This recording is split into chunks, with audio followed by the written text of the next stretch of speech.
Un an et demi après un entretien qui avait suscité pas mal de remous, retrouvons Aurélien Evangelisti. Il a rangé les blancs, il est à présent jeune marié, entretien à Rabat.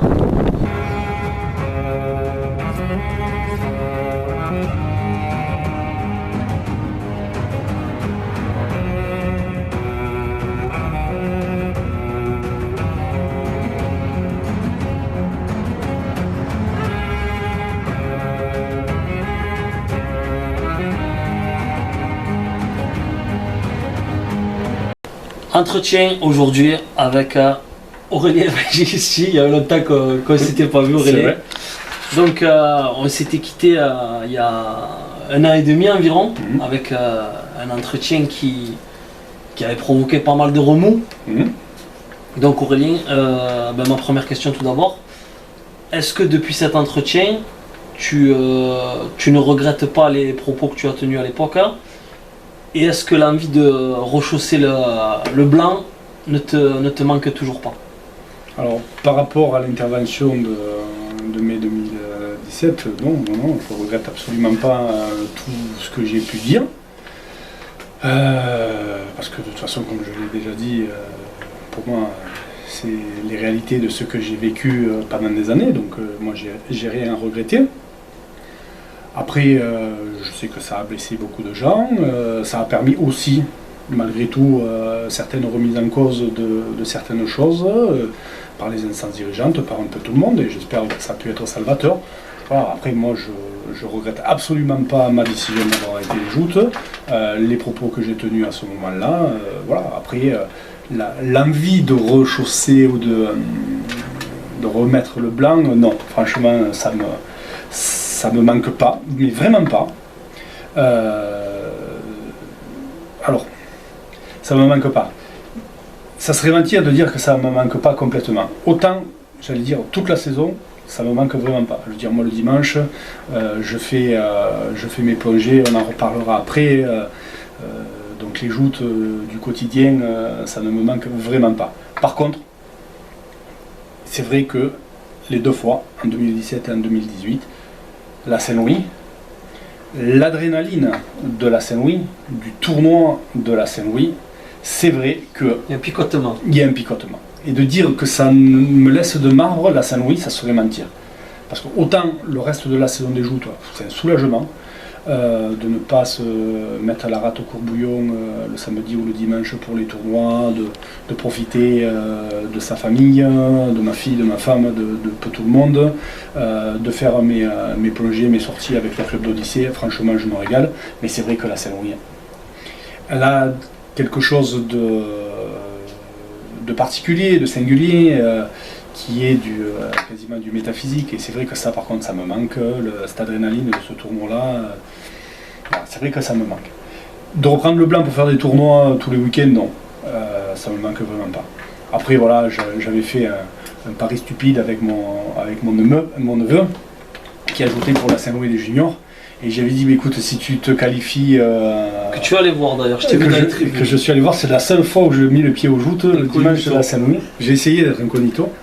Et je lui avais dit, si tu te qualifies pour le lundi en faisant au moins la finale, j'irai voir avec le maire s'il ne peut pas m'inviter un peu au dernier moment, histoire de remplacer, d'autant que je crois qu'il y a eu 3 ou 4 absents. Mais voilà, j'ai eu la chance. Tu l'aurais fait? J'ai parié, je tiens mes engagements.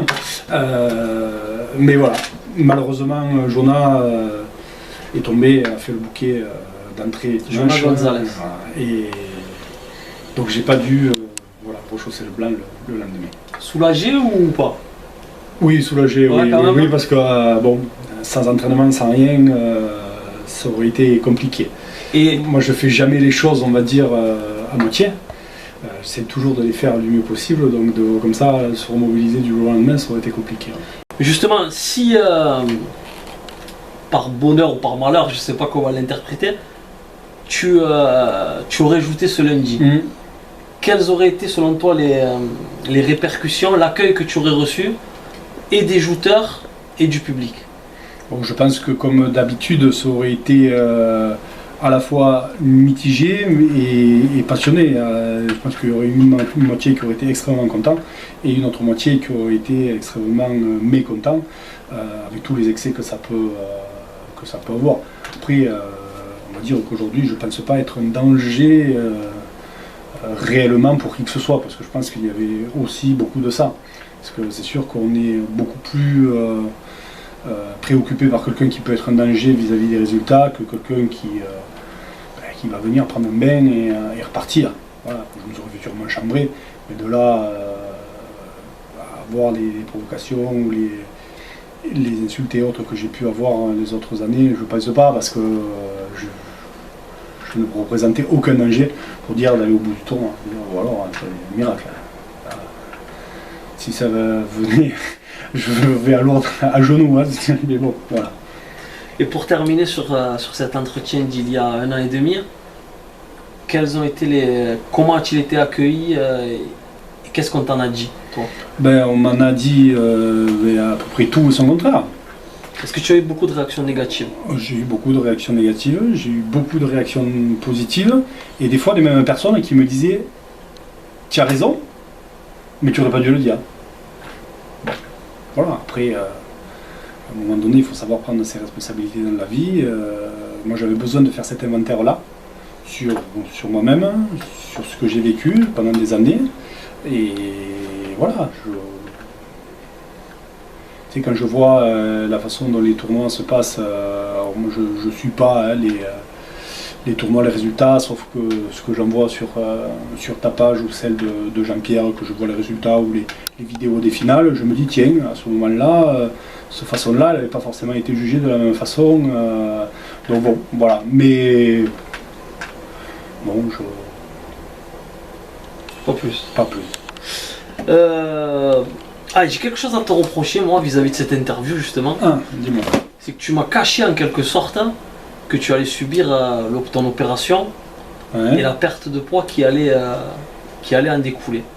Alors est-ce que, au fond de tout ça, sincèrement, il n'y avait pas toutes les raisons que tu m'as données, que je crois à 100%, mais est-ce que également, cette perte de poids, vis-à-vis de cette perte de poids future, tu ne t'es pas peut-être dit aussi, je gagnerai forcément moins de tournois, donc autant partir maintenant en pleine gloire, plutôt que, suite à cette perte de poids, avoir peut-être une image effritée, même si le mot est peut-être trop fort. Alors déjà, je ne t'ai pas menti, puisque quand tu es venu, j'étais déjà opéré depuis 3-4 semaines. Mais tu m'en as pas parlé. Mais je t'en ai pas parlé, je pensais que tu t'en étais rendu compte, parce que j'ai perdu quasiment 15 kilos le premier mois, donc ça s'est quand même vu assez vite. Pour moi, il n'y a aucun lien de cause à effet. C'est-à-dire que j'aurais arrêté les joutes quand même, sans me faire opérer, ou j'aurais pu me faire opérer et à continuer les joutes. Aujourd'hui, il y a tout un tas de jouteurs qui ont été opérés, qui ont fait une chirurgie bariatrique et qui ont dû mettre leur saison en suspens, une ou deux saisons, le temps de se refaire la cerise, parce que c'est vrai que c'est compliqué, et qui ont repris derrière. Tout le monde plus ou moins les connaît. Nathalie Stefano, Michael Arnaud, Sonia Rajoneri, et d'autres que j'ai pas en tête comme ça, ils se sont tous arrêtés une paire de saisons histoire de se refaire la cerise, et après ils ont repris. Moi je me suis pas fait opérer par rapport aux joutes ou contre les joutes, parce que j'en avais vraiment besoin physiologiquement, ça commençait à devenir dangereux. Voilà, pour un scoop peut-être comme ça, on arrêtera les fantasmes. En 2016, en septembre 2016, lorsque je suis rentré dans le protocole de la chirurgie bariatrique, quand je suis monté sur la balance, je suis quasiment tombé par terre tellement j'étais étonné du résultat. J'étais à 210 kg. Donc tu donnes ton poids, voilà. Ça fait parler pendant des années. Ça fait parler pendant des années, et en plus, c'est même pas une cachotterie de ma part, puisqu'en fait, même moi, je ne me pesais pas, je ne me pesais plus, parce que j'ai trouvé une balance qui peut peser 200 kg, il y en a quasiment très peu, et moi je ne savais pas, donc voilà. Et là, je l'ai pris en pleine face, et en effet, je me suis dit, non, là, ça ne peut plus durer. Et moi, je ne suis pas sûr qu'aujourd'hui, avec 80 kg de moins, je ne dis pas que je gagnerai 10 tournois par saison comme je pouvais les gagner Je m'attends une perche. précédemment, mais j'aurais peut-être différemment. Mais en tout cas, à ce poids-là, que je devais avoir autour de 98, 99, j'ai gagné les tournois de jour. Justement. Donc, il était champion de Ligue, champion de France. Bon. La première Saint-Louis, quand je l'ai gagné, je crois que je devais être à 145, 147. Donc bon. C'est une autre façon de douter. Il faudrait une adaptation. C'est sûr que ça ne reviendrait pas comme ça du jour au lendemain. Mais je pense qu'avec un peu d'entraînement, de l'adaptation, beaucoup de bains, à un moment donné, ça reviendrait. Michael Armand, il a regagné un tournoi lourd. L'année dernière. L'année dernière. Ou cette saison. Non, c'était l'année dernière. C'était l'année dernière. Ouais, c'était l'année dernière. Donc bon, je pense pas. Après, comme je disais souvent, le poids, bien évidemment qu'il aide. C'est une certitude. Il permet d'encaisser les chocs, mais c'est pas le poids qui va pousser l'adversaire dans l'eau. Ce qui va pousser l'adversaire dans l'eau, c'est la force que vous avez dans les bras.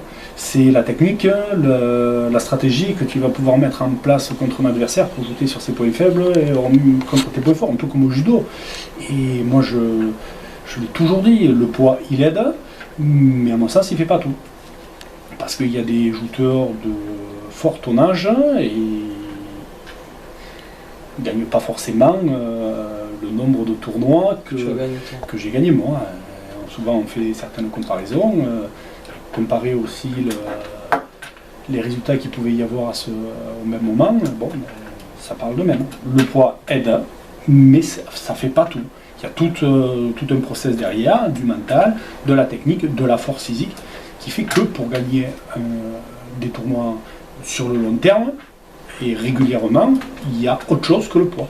Et je m'en suis rendu compte en regardant des vidéos, et même en me testant moi-même, qu'à 210 kg, le poids était devenu plus un avantage qu'un inconvénient. L'inverse. L'inverse. Un inconvénient qu'un avantage. Ouais. C'est devenu un inconvénient plutôt qu'un avantage. Et est-ce que, bon, niveau palmarès, tu n'as plus rien à prouver. Ouais. Mais est-ce que tu n'as pas envie, maintenant, c'est ce qui me semble aussi à travers ton discours quand même. Tu as La personne a écrit, mais est-ce que tu voudrais pas remonter et gagner quelques tournois encore pour montrer que même avec des kilos en moins.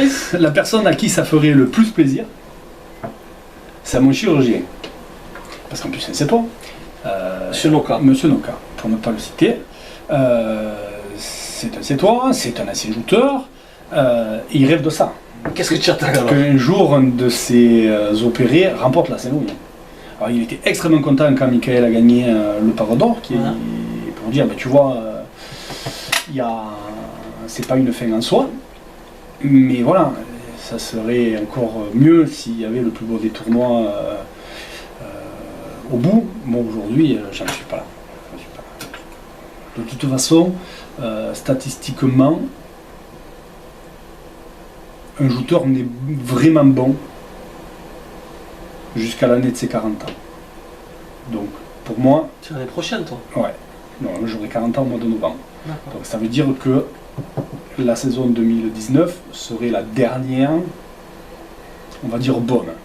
Tous les jouteurs, tous, sans exception, depuis que je joute, ça fait 25 ans, que j'ai vu Claude Massias, il a été champion de ligue l'année de ses 40 ans, la dernière fois. Bernard Betty, pareil. Robert, Jacques, tous, ils ont eu des résultats probants jusqu'à l'année de leurs 40 ans. À partir de la 41e année, on gagne. Oui, un petit coup par-ci par-là. Par-ci par-là. Tout ça. Mais au long cours, ça ne fonctionne pas. Donc moi, je ne suis pas là. Moi, dans ma tête, les joutes, c'est fini. Je m'occupe de la jeune lance un petit peu, certes par une partenaire, Maxime Dalmont, qui a gagné d'ailleurs cette année. Le trophée du Languedoc, j'étais très content. Voilà, donc moi, de reprendre une saison dans... Mais le tournoi de la jeune lance, par exemple? Non, non plus. Non, un tournoi de ligue, non. Ah ouais? Non. je te sens quand même moins ferme dans tes propos à ce sujet-là qu'il y a un an et demi. C'est parce qu'il y a moins de colère, il y a moins de... D'accord. Mais non, moi dans ma tête, je te dis pas qu'un jour, un tournoi, exhibition, un déplacement ou un truc comme ça, histoire de déconner, voilà. Mais un tournoi, non. Très bien. Un mot sur cette saison qui vient de s'achever il y a très peu de jours, donc. Un mot sur le championnat de Ligue 1 qui a été remporté par Benjamin Renaud. Ton avis sur tout ça? Alors comme je te dis, j'ai pas vraiment suivi la saison. Je l'ai suivi parce que tu en mettais sur ta page Facebook, les vidéos que tu prends, ce que j'en lis dans la presse. Aujourd'hui, Benjamin Renaud est le joueur numéro 1 de la discipline. Il n'a absolument aucune concurrence. Aucune. Et même, j'allais dire, pour reprendre un dessin qu'avait fait le dessinateur Dadou en 2007, où il m'avait croqué, et donc pour reprendre le dessin qu'il avait pris, le seul véritable adversaire de Benjamin Renaud, c'est lui. Parce que le jour où il y est, à part un problème d'une barque qui va s'écarter, ou comme à Palavas dimanche samedi, il ne peut rien lui arriver. Quand il est en place, il ne peut absolument rien lui arriver.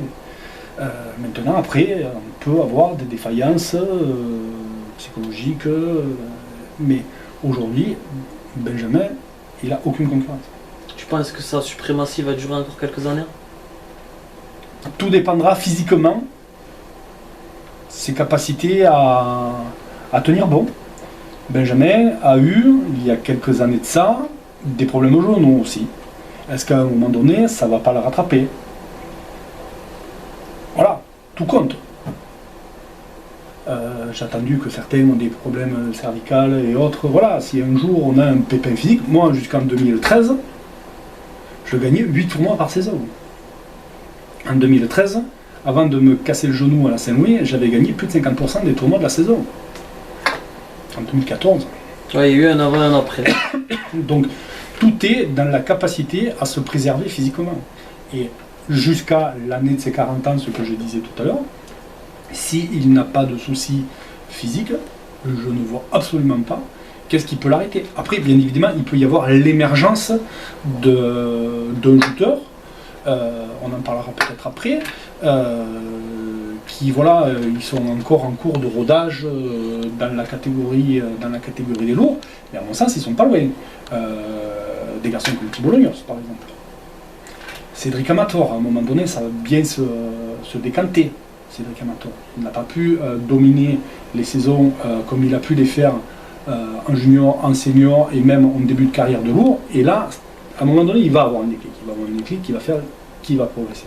Après, il y a des shooters comme Morgan Espinoza, comme Maxime Dalmont, qui voilà, ils sont en pleine possession de leurs moyens et ils sont à la plénitude.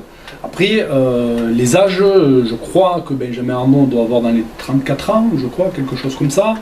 Maxime Molto aussi, peut-être un an ou deux de moins. Eux, ils sont en haut de la crête et presque sur la descente. Des garçons comme Thibaut Lognos, lui, il a 26 ans. Voilà, là, ils sont en pleine progression et c'est les joueurs qui vont compter demain. Alors, je suis désolé si j'en oublie, mais à mon sens, il y a celui qui était champion de Ligue senior, qui est monté en lourd, là, qui était d'Agde, qui est à 7, je ne me rappelle plus. Léo Kos, voilà, ça c'est des joueurs qui, en plus, Léo Kos, physiquement, il a le physique parfait pour un joueur. Il fait du rugby, il est dense sur ses appuis, c'est un joueur qui, d'ici 3-4 ans, il va franchir un palier. Et donc tout ça, quand on fait l'effet ciseau de sa propre régression physiologique normale, plus le fait que les autres progressent, ben, fait que voilà, c'est toujours compliqué à se maintenir. Et à mon sens, Benjamin, s'il n'a pas de soucis, il est tranquille encore au moins pour 5 ans. Après, voilà, naturellement, ça va forcément régresser. Un mot sur David Lopez, ouais. Vainqueur surprise quand même de la Saint-Louis. Je sais que c'est quelqu'un en tant qu'homme que tu apprécies. Ah, David Lopez, c'est un vrai coup de cœur. C'est un vrai coup de cœur parce que c'est vraiment un garçon. En plus, c'est contre moi qui a gagné son premier tournoi. À Marseille. À Marseille. C'est quelqu'un d'absolument charmant, délicieux, qui est gentil. Pourtant, Dieu sait qu'on s'est pris souvent, que souvent il a été de bain. Et pourtant, il ne m'en a jamais voulu ou été aigri par tout ça. Il a toujours eu une approche avec le sourire. C'est vraiment quelqu'un de gentil. Son frère Patrick à la rue Clébin aussi, c'est des gens délicieux. Julie, sa compagne, la fille de Fredo, pareil, que moi j'ai connue toute petite, c'est des gens absolument adorables qui font plaisir à voir au joute, à voir gagner. Et c'est vrai que voilà, et en plus David, je crois qu'il a mon âge. Il a 40 ans. Donc voilà, ça fait partie de ces coups de cœur de la Saint-Louis, un peu comme Simon l'année dernière. Qui donne un peu de fraîcheur, même si c'est David... une bonne publicité pour l'image voilà, du joute. C'est une bonne publicité, ça montre autre chose, ça montre que les joutes, dans les joutes, rien n'est immuable. On parlait tout à l'heure de choses... Dans les joutes, rien n'est immuable. En 2004, quand Jacques Noguet est revenu gagner la Saint-Louis, a pris une maladie, a pris plein de choses, voilà. Bernard Betty en 2007. Opéré des 2 épaules, il était perdu par les joutes et ce jour-là il est touché par la grâce, il ne peut rien lui arriver à 47 ans. Le gars il en avait 48. Donc, voilà. Les joutes, alors les gens racontent que c'est la Saint-Louis qui choisit son vainqueur. Je ne sais pas si c'est à ce point, mais voilà. Il y a des fois où on sent que ce jour-là, le jouteur il est élu. Moi ça m'est arrivé. Ça m'est arrivé à 2011. Qu'est-ce que j'allais te dire la date? Ça m'est arrivé à 2011, j'ai eu une saison pas top, avec des blessures, avec tout un tas de choses. Et ce jour-là, à Saint-Louis, je prends un coup de lance, de plat de lance de Simon en pleine figure. Ça me remet les esprits à l'endroit et à partir de là, il n'y a plus rien qui t'arrête. Et David Lopez, je veux dire, ça a été pareil. Je veux dire, en plus, il a gagné, il est sorti de ce Saint-Louis. Pas une trace de peinture à la chemise, il a jeté du monde. Il a jeté du monde chaque fois, clair, net, précis, propre. Voilà. Et parce que ce jour-là, il est touché par la grâce. Parce que il prend Benjamin Arnaud, je crois, au premier tour de revanche. Voilà. Et il le jette. Après le deuxième. Ou le deuxième. Stéphane Grand, premier. Et il se démobilise pas. Et c'est là quand il dit que Fabrice Mur lui permet de rester concentré dans le tournoi. Et j'ai cet exemple-là en 2012. Quand Simon il jette Claude Massias, qu'il exulte, il jette les armes, il dédie la passe à son père. Je suis le joueur qui montait derrière, je lui dis Simon, descends, arrête là. Tu es en train de sortir du tournoi. Et il le prend mal. Et il le prend mal quand je lui dis ça. Il fait la passe à demi-finale avec Fabien Rojas. Il avait été complètement sorti du tournoi. Au lieu de faire une passe réfléchie, en se contenant et tout, il fait une passe kamikaze, il passe tous les deux à travers, tous les deux dans l'eau. Moi je m'en fous. Je fais la finale directement. Et c'est le soir à la réception où il me dit tu as raison. Ben oui, parce qu'il faut être capable de rester concentré sur une scène et de ne pas se faire gagner. Justement, tu jettes le meilleur. Il avait gagné son tournoi pour lui. Ouais, tu jettes le meilleur et après, sauf que tu en as d'autres derrière. Et ça, des fois on me disait ouais, mais toi quand tu gagnes, tu bouges pas, tu dis rien, tu n'exultes pas. Oui, parce qu'il faut rester concentré sur le truc. Une fois que tu as gagné le tournoi, là tu peux exulter, faire tous les signes indiens que tu veux. Mais pendant le tournoi, il faut rester concentré sur le truc, parce que si tu te disperses, tu sors du tournoi, c'est fini. Parce que les autres, eux, ils restent concentrés. Parce que celui qui jette Benjamin Arnaud devient, lui, la cible de tout le monde après. On dit, attends, s'il a escapé Benjamin, moi je vais lui mettre une secousse, parce que sinon il va me démonter. Il faut être capable de rester concentré. Certains sont capables de le faire seuls, d'autres ont besoin d'accompagnement. Et Fabrice, il a accompagné David au mieux dans cette histoire. Parce que des fois, il faut... Quelle aura été pour toi l'image la plus marquante de cette saison de joute 2018? Il y en a plusieurs. Bien évidemment, la victoire de David Lopez, c'est celle que je retiendrai, parce que pour moi, elle est belle et c'est un vrai coup de cœur. L'image, pour moi, c'est Robert. C'est ce que j'allais te dire. C'est magnifique. Bon, quand Mathieu, puisque nous, à la jeunesse, j'ai les référents par catégorie. J'ai David Ossari qui s'occupe des seniors. Moi, je gère les juniors en direct. Et Mathieu, il gère les lourds. Et comme ça, j'ai pas besoin de courir après tout le monde. Et je leur envoie, voilà, il me faut les noms des jouteurs pour telle date, pour tel tournoi. Il me faut les noms avant. Alors, chaque fois, je leur donne comme le mardi de la réunion qui précède la deadline. Et quand Mathieu me renvoie numéro 1, Christophe Bansion, numéro 2, Robert Bansion, et après les autres derrière, j'y se foutent de ma gueule. Bon. De toute façon, au pire, Robert, il se fera remplacer. Tu parles, quand Robert a vu qu'il faisait le 3e homme de Christophe, il s'est fait marquer. Mais c'est magnifique. C'est magnifique. Ça veut dire que la passion des joutes, même si physiquement on est diminué, elle est toujours là. Elle est toujours là. Un jour, j'entendais une interview de l'ancien talonneur de l'équipe d'Angleterre du rugby, des années, fin des années 80, début des années 90, Brian Moore, qui était imposant sur le terrain. C'était imposant. Pourtant, le mec était avocat, il était intelligent, sur le terrain, c'était imposant. Et il l'interviewait il y a une dizaine d'années, même pas. Donc le mec, il a quand même 55 ans maintenant. Et il disait, autant les autres matchs, le France-Angleterre, on me dirait, Brian, tiens, prends le maillot, vas-y, ben, ça me ferait quelque chose quand même. Pourquoi pas?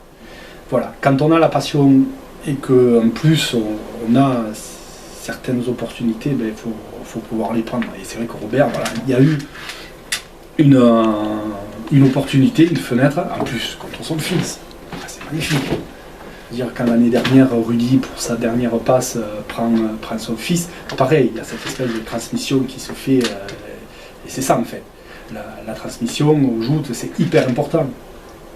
Et là, on en est dans le meilleur des exemples. On sentait, pour ceux qui étaient présents, qu'on vivait un instant avec une émotion palpable. Évidemment, c'est la lance sportive. Robert, c'est le président de la Ligue, il a l'âge qu'il a. En plus, il faut préciser qu'il est sociétaire de la Jeune Lance depuis cette année aussi. Hein. Voilà. Donc c'est pour ça que je dis c'est la lance sportive, c'est pas pour rien. Voilà. Il a le dernier jouteur âgé vraiment qui a jouté comme ça, c'était Daniel Allegretto à la Saint-Louis 2002, l'année où on a inauguré la statue de jouteur, parce que apparemment c'est lui qui a été repris, donc il voulait faire la Saint-Louis 2002 par rapport à la statue de jouteur. Donc il faudrait regarder l'âge qu'avait Daniel à ce moment-là, mais Robert, 71 ans, 72 ans, 73 ans, il n'a pas beaucoup des joueurs qui sont montés sur une telle tête. Ce ne serait-ce que de tenir debout sur la tête. C'est pas le tout de jouter, c'est de tenir debout. Des fois, il faut regarder les tournois des vieilles canailles où ce serait-ce que des joueurs qui ont une cinquantaine d'années. Qui est dur à garder. Ouais. Moi, quand on avait fait le jubilé d'Yannick Baïza à Metz en 2016, il y avait quelques joueurs, y compris des grands champions, qui avaient perdu les pieds, qui n'arrivaient pas à tenir, parce que c'est pas évident quand on a perdu l'habitude, ce serait-ce que de l'équilibre, c'est pas évident. Et avec l'âge, des fois, on perd la notion d'équilibre. Robert, il s'est mis sur la tête comme s'il avait joué encore la veille. Après, bien évidemment, l'impact, le machin, en plus, son fils a dû se laisser tomber. Mais dans la position, moi j'ai vu les photos qui ont été prises, que tu as publiées, et j'allais dire, c'est des photos que tu peux montrer aux écoles de jeu, voilà, la position du jouteur, c'est ça. Et c'est super, surtout, il ne faut pas oublier que Robert, il a arrêté les joutes contraint et forcé. Contraint et forcé, parce qu'il a eu un souci de santé, je crois qu'il avait fait un infarct, ou en tout cas, un problème cardiaque. Que Daniel il avait dit Robert stop maintenant fini, que le pauvre il avait fait son jubilé à table. Qui ça Daniel? C'est Daniel, la femme de Robert. Que ce jubilé Robert il l'a fait à table au restaurant au Twist à Frontignan parce qu'il n'avait pas pu faire son jubilé sur la tête par rapport à des problèmes de santé. Donc à la limite son jubilé il l'a fait là. Et c'est super. C'est super. On va rentrer si tu veux bien dans la sphère très privée. Tu t'es marié? Oui. Alors est-ce que du fait de ce mariage, est-ce que tu te sens un autre homme? Alors bien évidemment, toute action que l'on peut avoir dans sa vie change forcément les hommes. Ce mariage qu'on a fait fin juillet avec Lorraine a été déjà absolument magnifique. Elle a géré beaucoup de choses et on a eu un mariage absolument magnifique qu'on a fait chez moi. En plus, donc, on a joué à domicile avec tout un tas de symboles autour liés à mes parents qui sont partis tous les deux. Donc c'était très fort. Une ambiance extraordinaire, le beau temps, même très chaud, trop chaud à un moment donné. Ça a été une soirée absolument merveilleuse avec les gens qu'on aime. Et c'est vrai qu'à 39 ou 40 ans, on ne vit pas les choses comme à 25. Donc là, vraiment, ça a été quelque chose d'extraordinaire. Et ma fille, avec tout le monde. Donc non, c'était vraiment bien. Alors changer, oui et non. C'est-à-dire que je suis toujours le même Aurélien. Je veux dire, Lorraine, on se connaît maintenant depuis longtemps. Et, plus apaisé peut-être. Non, l'apaisement, je l'ai eu déjà depuis longtemps. Hein, tu sais, à partir du moment où, quand j'ai décidé d'arrêter les joutes, et même déjà la décision d'arrêter les joutes, je l'ai prise mi-juillet 2016. Parce que je sentais que j'avais plus ma place dans les joutes. Donc j'ai fini la saison parce qu'il fallait finir la saison. Mais voilà. La vidéo qu'on a fait ensemble, alors oui, apaisé, pas apaisé. Pour moi, j'étais apaisé, puisque tout ce que j'ai dit, j'avais même travaillé avant. Je me doute. C'était, comme je t'ai dit, pour faire l'inventaire de tout ce que j'avais pu subir pendant des années, et j'allais presque dire même avant de commencer. Je veux dire, moi, quand je revois l'humiliation qu'a connue ma mère le jour où elle a voulu m'inscrire aux joutes, j'en ai parlé la dernière fois, quand j'y repense encore aujourd'hui, c'est absolument inacceptable. Ce que ma mère, ce jour-là, a vécu. Voilà. Je ne suis pas sûr qu'aujourd'hui, les gens qui ne m'apprécient guère, je ne suis pas sûr qu'ils auraient accepté qu'on parle comme ça à leur propre mère. Donc voilà, c'est pour ça que des fois, il faut poser des mots sur les choses. Et moi, je suis quelqu'un qui suis très légitimiste. J'aurais pu poser ces mots-là fort longtemps avant. Alors après, ça se savait quand même dans le microcosme, mais en tout cas de les poser publiquement. Moi, je suis quelqu'un qui suis légitimiste et il fallait que ce soit le bon moment pour le faire. Justement, pour certains, c'est ça qui t'a été reproché. Moi, on m'a souvent dit, moi j'ai été interpellé pas mal de fois aussi au bord des quais, on m'a dit il crache dans la soupe et il attend de partir pour dire ça. Pourquoi ne l'a-t-il pas fait avant? Pourquoi je ne l'ai pas fait avant? Parce que je ne suis pas sûr que si c'est pour prendre un coup de lance dans la gueule. Parce qu'il y en a un qui veut se venger d'avoir pris un coup de rap. J'ai quand même gardé une certaine intégrité physique. Maintenant, ceux qui veulent en débattre, moi, il n'y a pas de souci. Hein. Alors, certains, j'ai pas voulu parler parce que j'ai rien à leur dire. Leurs actes parlent pour eux-mêmes. Voilà, non, je crache pas dans la soupe. Je crache pas dans la soupe parce que moi les joutes m'ont apporté beaucoup. Mais aussi, j'ai voulu créer un électrochoc. Et dire peut-être qu'on a certaines choses qui ne fonctionnent pas bien. Comme j'ai pu te le dire dans la précédente vidéo, quand je vois que sur les commentaires sur certains réseaux, des enfants de 11 ans, parce qu'ils gagnent trop souvent, sont aussi vilipendés que moi, alors qu'ils ont 11 ou 12 ans, franchement, c'est inacceptable. C'est ça aussi que j'ai voulu... parce qu'à un moment donné, je dis les mouches changeront d'âne. Et elles ont peut-être déjà changé d'âne. Mais c'est se poser les bonnes questions pour essayer de progresser. De dire voilà, là on a des problèmes, ça c'est bien, mais ça c'est pas bien. Il faut essayer de le rectifier. Voilà, après cracher dans la soupe. Oui, mais peut-être. Hein. Moi en tout cas, j'ai posé des choses d'un ressenti que j'avais depuis 25 ans. Ouais. Comme je dis, j'attendais le moment où je considérais avoir la légitimité pour pouvoir le dire. Et la légitimité pour pouvoir le dire, pour moi, c'était à la fin de la saison 2014. Voilà. À partir de là, je pouvais tout arrêter, tout quitter et pouvoir dire ce que j'avais à dire. Pas qu'on me dise, ouais, tu dis ça, mais Tartampion, il a gagné plus que toi, donc tu n'as rien à dire. Voilà. Donc, les choses, oui, mais tout le monde est derrière, personne devant, donc je peux me permettre de dire des choses. Et après, attends, le monde des joutes, il ne faut pas oublier une chose, il y en a, quand ils font une revanche une fois tous les 36 du mois, tu as l'impression qu'ils ont gagné ils ont gagné 10 fois la Saint-Louis. Donc je peux me permettre quand même, un minimum, de donner mon avis sur les choses. Je pense en avoir un minimum le droit. La légitimité est là. La légitimité, elle est là. Pas qu'on me dise, ouais, mais tu l'ouvres, mais toi, t'as rien fait. Parce que, avant la fin de la saison 2014, malgré tout ce qui avait été remporté, chaque fois on me disait, oui, mais t'es pas le premier. Donc, ok, ben, je dis rien. Le jour où je serai le premier, je dis rien, je l'ouvrirai. Voilà. Moi, je fonctionne comme ça. Après, ça plaît pas. Aurélien, pour achever cet entretien, les joutes t'ont apporté la lumière médiatique.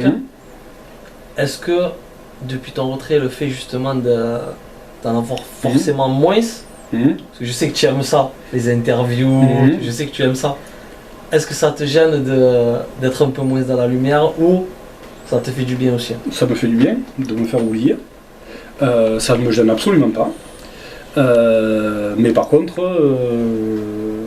il y en a quand même, bien évidemment pas autant qu'avant, mais il y en a encore. Il y en a quelques-unes qui vont sortir là prochainement sur d'autres réseaux, par exemple Combini qui m'a contacté la semaine dernière. Oui, je le sais ça. Voilà. Avec mon collègue Momo. C'est ça. Donc des fois je me dis, mais et je leur dis à ceux qui me contactent, mais vous savez, je joue depuis 2 ans. Non, mais on veut quand même avoir votre avis sur les joutes, sur ce que c'est, sur le pourquoi. Bon, ben, donc je pensais disparaître plus facilement que ça, et apparemment non. Ben, d'ailleurs, c'est pour du me recontacte pour prendre un petit peu mon avis, et je pense que... Eh oui, je le dis aussi, c'est moi qui suis venu, c'est pas toi qui m'a contacté aussi. Je dois être celui qui a interviewé le plus, surtout dans ce format-là. Ouais. Je me rappelle la première quand je venais de me casser le genou. Avec le téléphone portable juste. Avec le téléphone portable. Et donc ouais, moi après, comme je dis souvent, les joutes m'ont apporté beaucoup, comme tu dis, m'ont apporté beaucoup de lumière. Maintenant, j'aimerais pouvoir utiliser cette lumière-là pour des choses intéressantes. C'est-à-dire, j'ai participé à tout un tas d'actions sur la protection de l'enfance, avec l'espace Renaissance à Montpellier avec Joël Fernandez, avec la Ligue contre l'obésité avec David Noka. Il m'embrègue tout dans ces manifestations pour justement essayer de mettre l'expérience que l'on a acquis pour essayer justement d'éviter d'en arriver jusqu'où je suis arrivé. Et pareil, aujourd'hui, donc j'ai d'autres activités, et en particulier l'activité nature, la plongée sous-marine, et autant les joutes c'est une activité qui est l'une des plus individualistes qui existent, puisqu'on est tout seul quand on est là-haut, autant la plongée, ça ne peut pas se faire seul. On est tous interdépendants les uns des autres. Quand on est sous l'eau, on est 2, 3, 10 des fois, on se balade des fois avec des groupes de 3 ou 4. On est tous dépendants des uns des autres. S'il y en a un qui a un problème, pourtant il y a des plongeurs qui peuvent avoir 300 à 400 plongées, ils peuvent avoir une défaillance physique, physiologique, de matériel, et il faut que tu puisses leur venir en aide. Donc la plongée, c'est vraiment quelque chose où on vit l'humain différemment que les joutes. Et en plus, on est en pleine nature et on voit les effets de l'impact humain sur le milieu naturel, sur la pollution, sur la température de l'eau, les réchauffements, des secteurs qui sont totalement vierges de vie, totalement vitrifiés, et d'autres où la vie se maintient, où on voit l'impact de l'activité humaine sur le milieu naturel. Et ça, c'est des choses pour lesquelles j'essaye de m'impliquer de plus en plus et d'utiliser un peu de lumière que j'ai encore un peu sur moi, justement sur ces problématiques-là. À ce sujet, sur une de tes plongées, tu n'es pas tombé sur une barque de joute? Si, au milieu du port de Sète, donc un petit peu plus loin que le cul de bœuf, on a retrouvé les vieilles barques de la jeune lance sétoise, les premières barques qui ont coulé autour des années 50. Donc on en a retrouvé une. Donc j'avais demandé, le seul qui savait plus ou moins où elles étaient, c'était Loulou Discernia. Donc il m'avait dit, elles sont quelque part par là.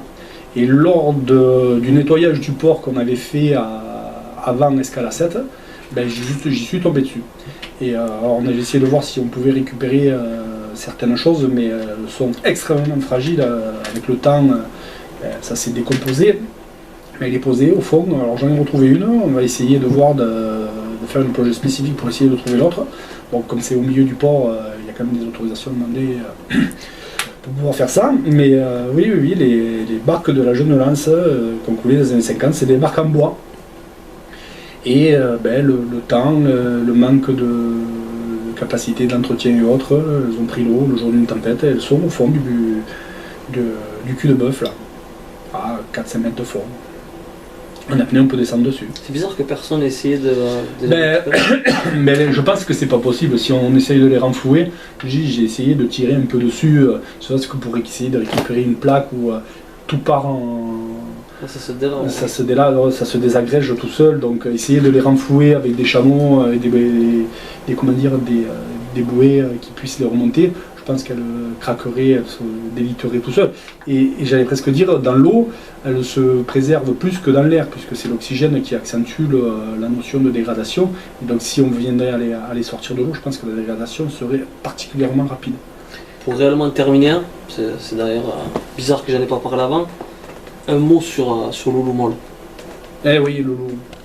Il y en a eu des décès dans les joutes ces 2 dernières années. Mais moi, ça m'a énormément touché parce que Loulou Molle m'a accompagné dans ma carrière de jouteur, j'allais dire quasiment jusqu'à la fin, puisque Loulou a arrêté à Saint-Louis 2012. Donc j'ai fait que 4 ans derrière avec Hervé et Denis. Et oui, ça m'a énormément touché. J'avais un rapport particulier avec Loulou. À chaque fois, il me chambrait, me disant que j'étais trop méchant sur la trentaine parce que je faisais la grimace. Et ce rire, le rire de Loulou qu'il avait tout le temps dans cette barque, moi ça m'a énormément touché. Ça faisait un moment que je ne l'avais pas vu, donc j'ai pas eu l'occasion de le voir malade. Donc moi j'ai gardé cette image de ce Loulou. Grand, fort, avec ce grand sourire, ce rire tout particulier, ça m'a vraiment fait quelque chose. En plus, il n'était pas vieux. Bon, après, la maladie, malheureusement, ça pardonne pas. C'est pour ça aussi, pour rebondir à ce que j'ai pu dire pendant l'interview, c'est qu'à un moment donné, dans la vie, il faut se poser les bonnes questions. Moi, j'étais arrivé à un point physique et physiologique où je n'avais encore pas de problème, mais quand les problèmes allaient commencer à arriver, ça allait être compliqué. Et donc, l'opération fait que ça m'a permis de me donner un peu d'oxygène, de délai pour ne pas avoir à affronter des problèmes autres. Et donc, c'est pour ça que Loulou, c'est un colosse. Mais malheureusement, les maladies actuelles, et le cancer en particulier, avec toute la force qu'on peut avoir, tous les traitements qu'on a à disposition aujourd'hui, fait qu'il faut être prudent, il faut se préserver, il faut capitaliser de sa bonne santé. Donc essayer de ne pas faire comme j'ai pu faire pendant des années, de manger bêtement, essayer d'avoir de bonnes habitudes alimentaires, le tabac, de faire de l'exercice. C'est des vœux vertueux, je le sais, et pendant longtemps, je n'étais pas l'exemple pour ça, mais justement, maintenant, de pouvoir donner cet exemple, de dire capitalisons sur la bonne santé que l'on peut avoir, parce qu'on peut vite se faire rattraper. Il y a tellement de belles choses à faire, de voir ses enfants grandir, de partager les choses avec ses proches, et ça c'est hyper important. Et moi aujourd'hui mon message c'est ça, capitaliser sur sa bonne santé. On va clôturer sur ça, je pense. Ouais. C'est une bonne note. Et on essaye. Aurélien, merci beaucoup encore une fois. Avec plaisir Fabio, à la prochaine.